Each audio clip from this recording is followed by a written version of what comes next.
আসসালামু আলাইকুম। এখানে আমি নিছি নদীর পোয়া মাছ। এই নদীর পোয়া মাছ আজকে আমি সরিষা দিয়ে রান্না করব।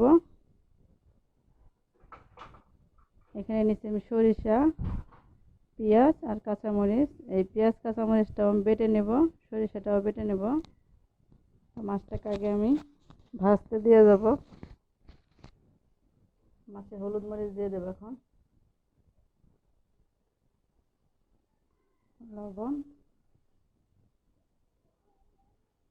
হলুদ গুঁড়ো, মরিচের গুঁড়ো।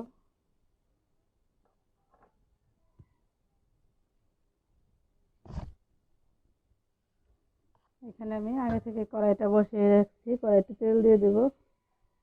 আর এর মাছটা রান্না করবো আমি সরিষার তেল দিয়ে। এখানে সরিষার তেল দিয়ে দিতেছি মাছটা ভাজার জন্য।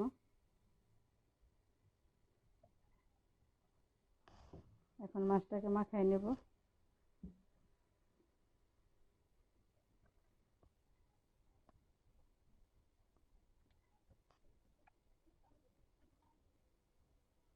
তেলটা গরম হয়ে গেছে, মাছগুলো আমি দিয়ে দেব।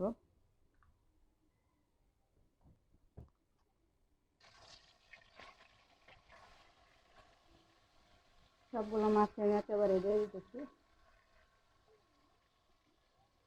মাছটা আস্তে আস্তে ভাজতে হবে, তো আমি সরিষাটা বেটে নেব।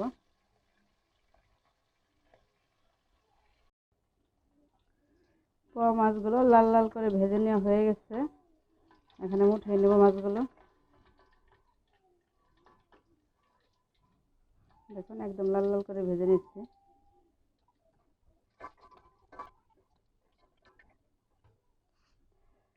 এখানে যে তেল আছে, এই তেলের ভিতরে আমি পেঁয়াজ আর মরিচটা যে বাটছি, এখানে পেঁয়াজ আর মরিচ বাটছি আর সরিষাটা বেটে নিচ্ছি আর আদা রসুন জিরে বাটা, এগুলো এখন আমি দিয়ে দেব।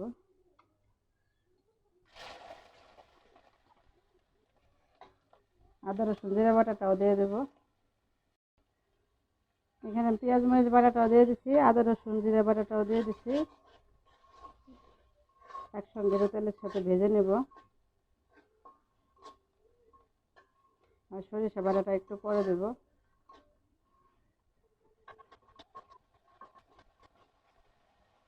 আদা রসুন বাটা পেঁয়াজের সঙ্গে ভালো করে ভেজে নেওয়া হয়ে গেছে। এখানে অল্প একটু পানি দিয়ে দেব।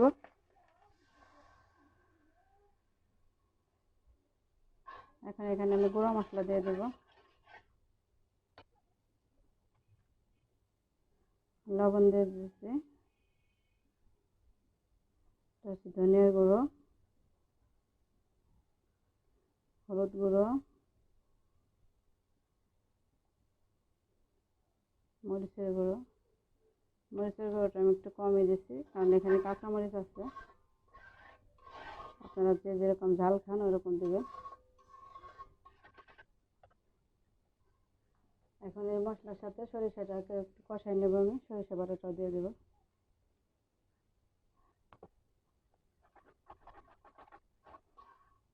এখন ভালো করে আগে মশলাটা কষিয়ে নেব। মশলাটা কষানো হয়ে গেছে। এখানে আমি এখন পানি দিয়ে দেব ঝোলের জন্য। বেশি পানি লাগবে না। এই ঝোলটা যখন ফুটে উঠবে তখন আমি মাছগুলো দিয়ে দেবো।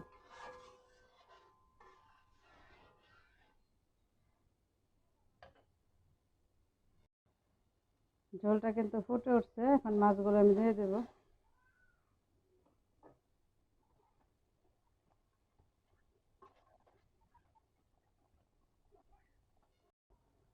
সরিষা পোয়াটা রান্না করা হয়ে গেছে, দেখুন রসটা কিন্তু একদম শুকিয়ে ফেলছি। এরকম করে নামিয়ে নেব আমি।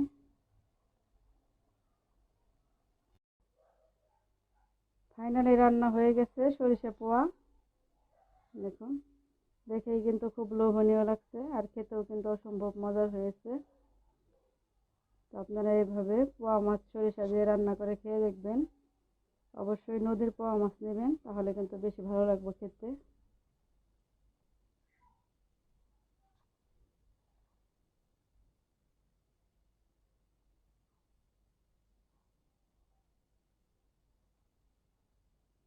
দেখুন উপর দিয়ে কিন্তু তেল উঠে গেছে।